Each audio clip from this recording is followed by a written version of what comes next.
Original டீட் document இல்ல அப்படின்னு சொல்றாங்க. சோ அந்த நிலத்த வந்து வாங்கலாம். அது என்ன பொறுத்தளவு கேட்டா அது ஒரு மிகப்பெரிய ரெட் மார்க் தான் சொல்லுவேன். ஆனா, அந்த ரீசென்ட்டா வந்து நம்ம கோர்ட்ல வந்துட்டு ஆர்டர் போட்டுருக்காங்க. ஒரிஜினல் டாக்குமெண்டே இல்லாம பத்திரம் பதிவு பண்ணலாம் அப்படின்ற மாதிரி எல்லாம் வந்து நம்ம நெறைய நியூஸஸ் கேள்விப்படுறோம். இருந்தாலும் என்ன அப்படின்னா, இந்த ஒரிஜினல் டாக்குமெண்ட் தான் நமக்கு வந்து பேஸ் டாக்குமெண்ட். ஏன்னா, ஒருவேள அது வந்து ஒரிஜினல் லேண்டா கூட இருக்கலாம். ஆனா, அந்த ஒரிஜினல் பத்திரம் யார்கிட்ட இருக்கு அப்படின்னு ஒரு பிரச்சனை இருக்குல்ல. ம். அது பேங்க்ல இருக்கா? இல்லன்னா சேட்டு கடையில அடமானத்துல இருக்கா? இல்ல வேற யார்கிட்டயும் அடமானத்துல இருக்கா? இல்ல உண்மையிலே அது ஃபேக் லேண்டா? நம்ம அந்த கன்ஃப்யூஷன்ஸ் இருக்கும்.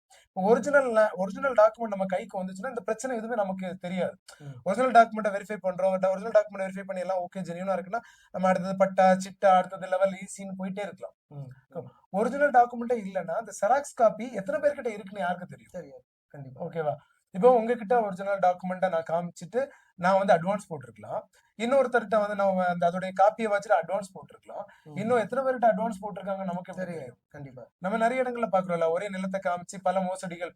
2,00,00,000 மோசடி, 3,00,00,000 மோசடின்னு கூட நம்ம பார்க்குறோம். ஆமா. அப்ப நீங்க வந்து ஒரிஜினல் டாக்குமெண்ட்ட பார்த்து நீங்க வந்து அட்வான்ஸ் போட்டீங்க, அந்த இடத்த வாங்குனீங்கன்னா தான் உங்களுக்கு அது பெஸ்ட்டா இருக்கிறதுக்கு அதிக வாய்ப்புகள் இருக்கு. ம். அப்படி இல்லன்னா ஏதாவது சட்ட சிக்கல்ல மாட்டுறதுக்கு அதிக வாய்ப்புகள் இருக்கு. ம்.